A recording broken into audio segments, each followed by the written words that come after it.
Good day, good way. This is Tony, also known as T Jinx on Instagram and Heal and Reveal on Facebook. And this is what you're looking at is a grid that I intuitively put together this morning off of some lilies I found out in the field. And it was themed around love. So I decided to throw some cards around it and make a love offering. Set out some fresh water for the vibration of love. And I was just trying to do a brief reading on what is, from my perspective, or from what the universe is offering me as a perspective, on what's going on currently on our planet concerning the love vibration.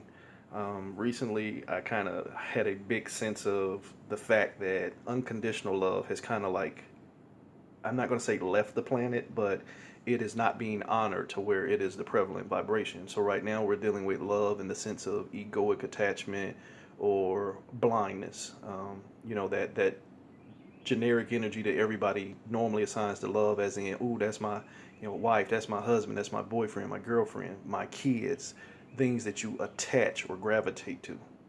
So, excuse me. So the way that this is going to break down is, if you think about the four corners, north, south, east, west, the only one that you really have truly built into this is north. And with me, the north is always associated with the element of earth, which has to do with foundations and security. You have your in-between points. So between north and east, you have northeast. Between east and south, you have southeast. And then this would be southwest, and this would be northwest. So basically, when you're dealing with your halfway directions, if you have north, which is your grounding and security, and east, which is your reasoning and communication, what could be attributed to the energies going on in the northeast would have a mix of both. So it's going to be like, what are you using as the reasonings to establish a set of grounding? So it's more of a mixed energy. So that's the way it'll work, and I'll kind of like go through it as I do it. So we're going to start out with the basis, the foundation. What needs to be established as a foundation was attributed to the Jesus card. Open your heart to love. Whether you believe Jesus is in existence or you don't, if you got issues with him or you don't have issues with him, kind of like hang that up for a minute and just accept the vibration of what the card is intending to offer.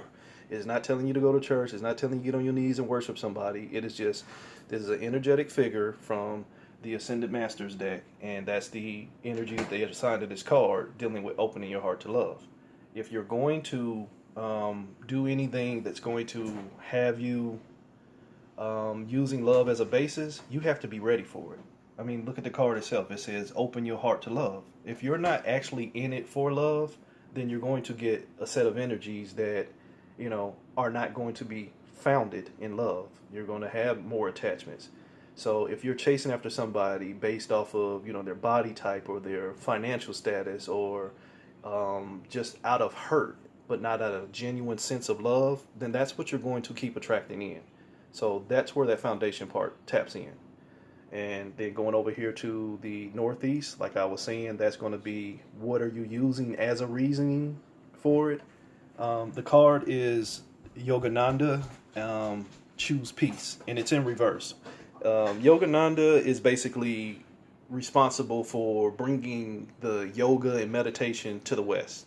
So they, kind of call him the father of meditation or the father of yoga. And that energy there, if you think about when you're doing meditation and yoga, you are at a state of peace. And so it's saying, let the peace come into you. Use that as a sense for finding the foundation. So it's not that you are losing peace. Thinking about it from the reversal aspect, it was like, what, am I supposed to be at war? No, it's saying let peace come in. That's why it's coming down in a reversal. So when you find yourself at a state of peace, then you truly can open your heart to love. Then you go over here to the southeast direction. Now, if south is your reason and communication, if east is your reason and communication, and south is your creativity and how you are moved, such as in being manipulated or motivated or what you're trying to manifest, then this is a sense of not okay. We start over here. We say we need to find out what energies we were using to build the foundation. Now we're over here and we're trying to figure out what energies we're going to use to keep this love going. What are we going to use to grow this love? Because remember, the South is creativity. So, what is our reasonings? How are we going to communicate building this love? And it came up with the King Solomon card in reverse, which is priorities. And again, it's just a succession of flow. I mean, you have to have things prioritized. You have to know that if I'm going to be working on building a true love foundation that is going to be going towards unconditional love, I got to have my priorities straight. Am I wanting somebody who's just going to feed my ego, or am I wanting somebody who's just going to feed my soul? And I don't mean to say just my soul. And in some cases, depend on your level of experience or depend on who you just genetically or spiritually are designed to be, it might be wise for you to assume that you can handle a bit of both. You might want somebody who strokes your ego, but also nurtures your soul. You just can't have one over the other in most cases anyway. Sometimes it'll be better to take the higher road and say, I'd rather have somebody to nurture my soul. But we do live in a chaos vibration realm that is based on egoic level energy, such as appearance and quality and quantity and things like that. So you can't fool yourself and just saying, oh, he or she makes my soul feel good, but we broke. And not to be shallow or something, but sometimes you do have to take that into account. You want somebody who is going to feed you on all levels. If you're in this meat suit playing this human experience, then you are going to want the perks and gifts that come along with it. So you have to set your priorities. Am I going to look for somebody who can only feed my ego, or am I going to look for somebody who can feed my soul, or am I going to grow to a point to where I got somebody who's doing both? And in some cases, this love is self. Am I going to be the center of this, and then I'll find somebody else who is doing the same thing? So this isn't overall, I have to say that this is not a let me go out and find somebody. This could very well be a self-love reading. This is what you need to find for yourself. You need to open your heart up to love for yourself. You need to be at peace with who you are and what you're wanting. And then you need to prioritize what you are wanting and willing in, your ashe, what you're trying to create. And then that will take you over here to where we currently are. This is the northeast. I'm sorry, the southwest. Excuse me, directions all messed up today. This is the southwest corner. If west is your emotions and the way you are emotionally processing things, and in a higher sense, life itself.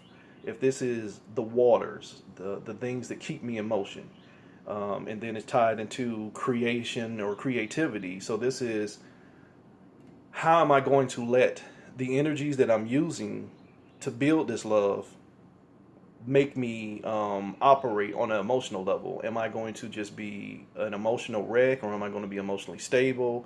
What am I doing to take control of the situation? Wow. See, I see, that caught me off guard. Again, I try not to look at the cards until I read them. I really do. And I just said, take charge of the situation, and the card is right here. Take charge of the situation. Moses card. And in reverse, and again, if you know anything about me, reversals are not true reversals with me. Reversals are sometimes offerings from, the universe or your higher self or whoever. So in this case here, what you're going to use to keep yourself emotionally checked is you're going to take charge of the situation. You're going to pretty much be Moses. You're going to split the waters of your mind. And you're going to have to know how to separate what is good for you versus what feels good for you.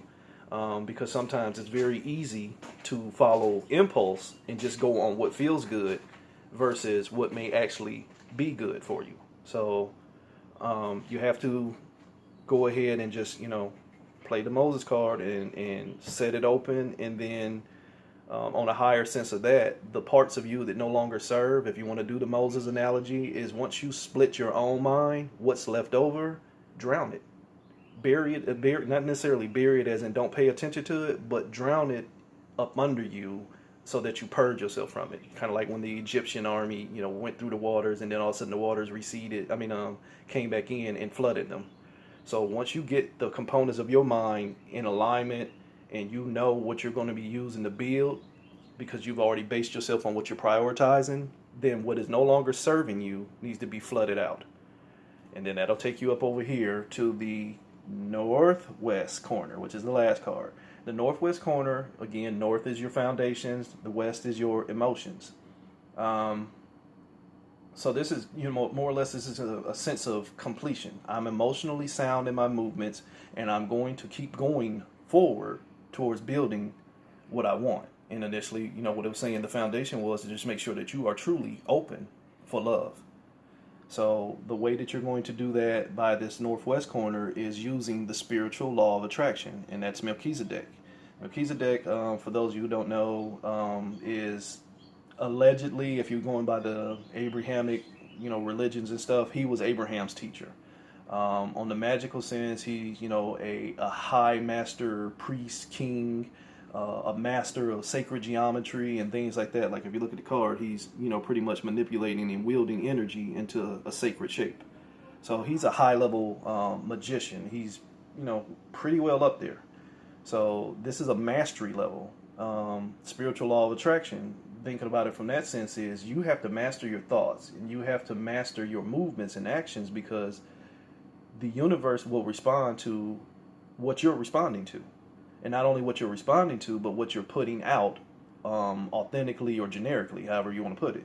So if your thoughts are always aligned on, man, I just want somebody who gon', feed my ego sexually or feed my ego financially, then you're going to keep running into people who can probably play that role for a temporary thing, but those are shallow elements, and they won't bring you any longevity towards higher love. So you can get what you're asking for, because you're going to attract it, but you're going to also attract the lower level vibrations that come with it.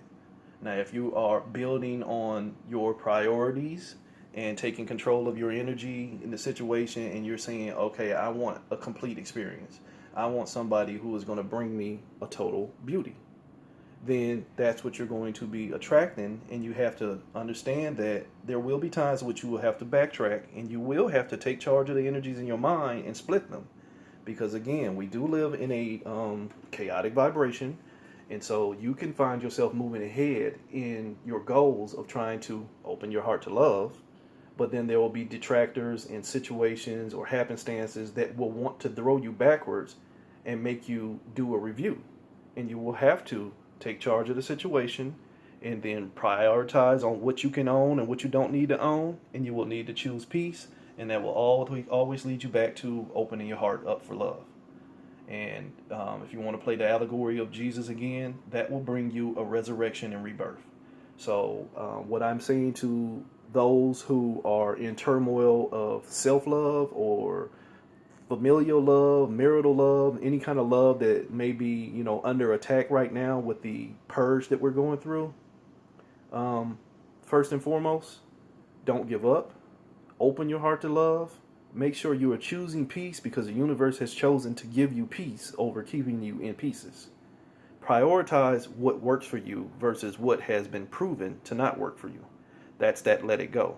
If it no longer serves, let it go. Prioritize what you're trying to will in for your personal idea of love. Then take charge of it. Own what you can own, and what is not being owned by you, let that shit go.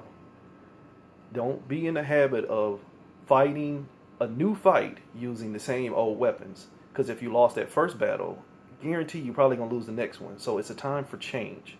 Take charge of the situation and understand when your old programs, paradigms, patterns, the whole nine no longer serve you. Let them go. Get a fresh set of energies. That fresh water. Get a fresh set of energies and bring in the law of attraction. Master the elements. Master existence. Be the manipulator for your best manifestation. And it will always bring you back to a state of opening your heart to love. But don't forget to love you more than anyone else. Peace and wholeness.